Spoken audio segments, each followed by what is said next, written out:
Tongkrongan kami bukan lagi AFF. Mungkin itulah kalimat yang tepat untuk menggambarkan situasi yang terjadi hari ini. Sejarah telah ditulis dengan tinta emas. Timnas Indonesia resmi menjadi satu-satunya wakil ASEAN yang melangkah gagah ke babak selanjutnya Piala Asia. Bahkan Garuda Muda juga mencatatkan diri sebagai satu-satunya wakil ASEAN yang tampil di panggung dunia Piala Dunia U17. Tanpa bermaksud merendahkan, dan jika kalimat pembuka tadi terdengar kurang nyaman di telinga, maka izinkan kami lebih memperjelas. Tongkrongan Indonesia bukan lagi AFF. Coba bayangkan, kejuaraan Asia Tenggara yang selalu diagung-agungkan oleh mereka, yang selalu menjadi senjata untuk menghina Indonesia. Namun mereka yang katanya jago dan menjadi raja di kompetisi itu, justru tak mampu berbuat apa-apa di kompetisi yang lebih tinggi. Vietnam, yang digadang-gadang sebagai raja baru ASEAN, menjadi juru kunci.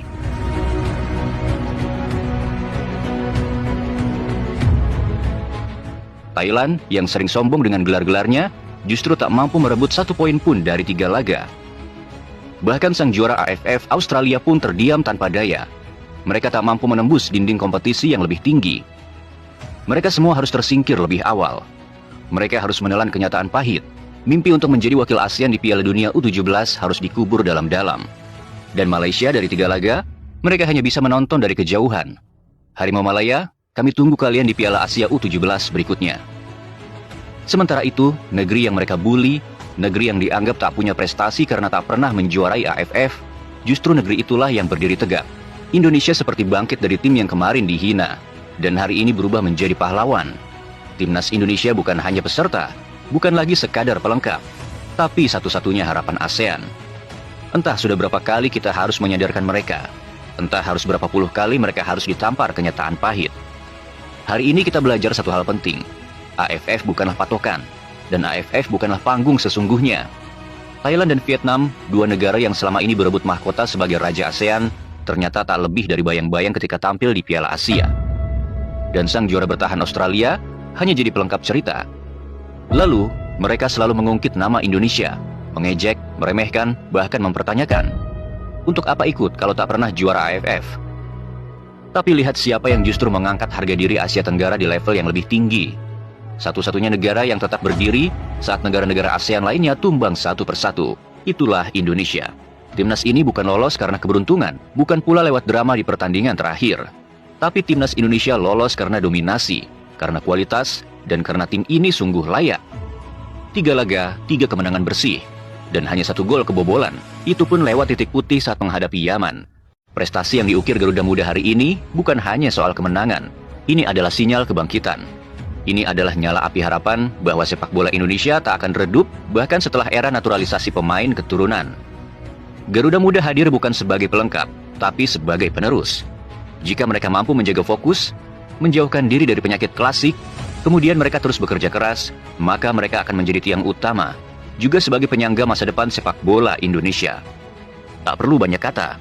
Ketika timnas Indonesia menghajar Afghanistan dengan skor telak 2-0, Martin Pas, sang penjaga gawang timnas senior, langsung angkat suara. "Unbeaten Group Winners," tulisnya di kolom komentar timnas Indonesia. Itu bukan hanya sebuah pujian. Itu adalah sebuah pengakuan. Sebuah salam hormat dari senior untuk adik-adiknya yang sedang menorehkan sejarah. Karena seorang Martin Pas tahu jika Garuda Muda bukan lagi sekadar masa depan. Mereka adalah penerusnya saat ia telah pensiun dari timnas Indonesia. Langkah Garuda Muda adalah gema harapan, teriakan bangsa yang haus kejayaan, dan awal dari era baru sepak bola Indonesia. Ada satu hal yang sangat mencolok dari timnas muda kali ini.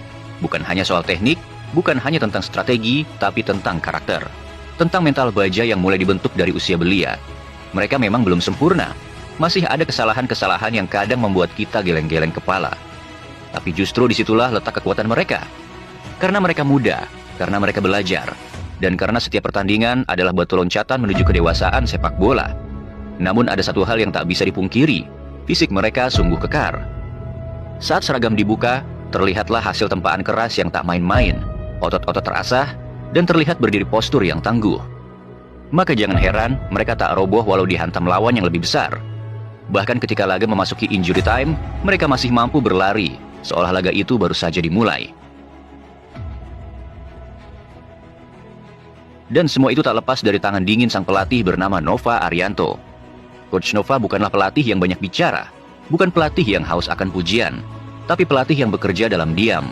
Di saat pengamat-pengamat sepak bola di luar sana berisik, ia justru sibuk mempersiapkan dan membiarkan hasil yang akan menjawabnya. Saat pelatih lain sibuk membawa tim keliling dunia untuk pemusatan latihan, Coach Nova hanya butuh tanah airnya sendiri. TC cukup di dalam negeri, tanpa glamor, tanpa anggaran besar, tapi hasilnya sungguh luar biasa. Inilah buah dari kerja keras. Inilah tim yang dibentuk bukan dengan nama besar, tapi dengan jiwa yang besar.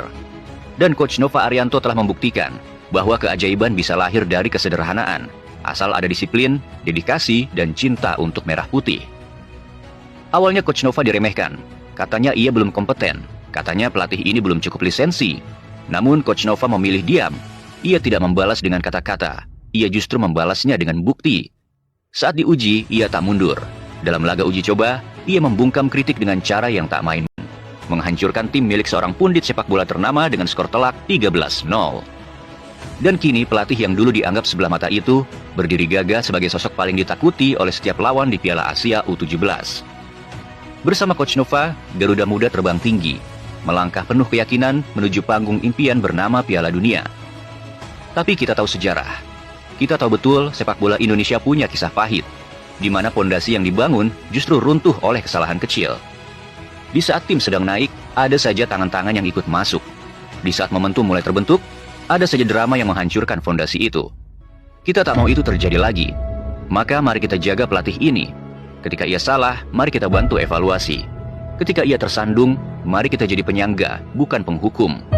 Dan satu hal yang harus kita suarakan dengan tegas, jangan korbankan Nova Arianto hanya karena AFF. Karena kita tahu, AFF bukan standar utama. AFF bukan tujuan akhir.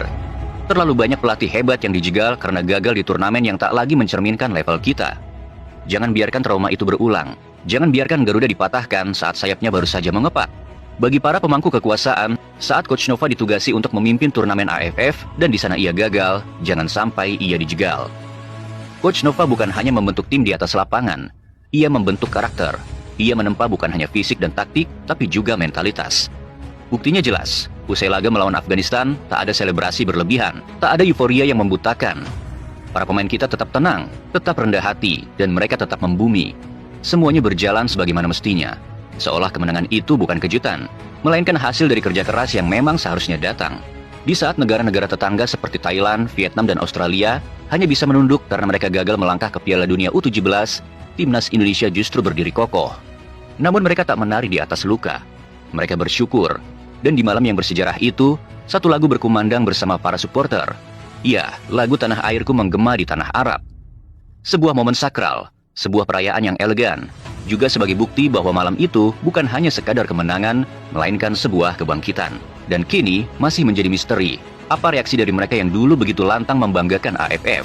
Akankah mereka masih bersikeras mengagungkan turnamen regional itu? Ataukah kini mereka mulai menundukkan kepala, mengangkat topi, dan mengakui satu kenyataan pahit yang tak bisa dibantah, bahwa timnas Indonesia adalah kekuatan sesungguhnya di kawasan ini, bahwa Garuda kini bertahta sebagai the king of ASEAN.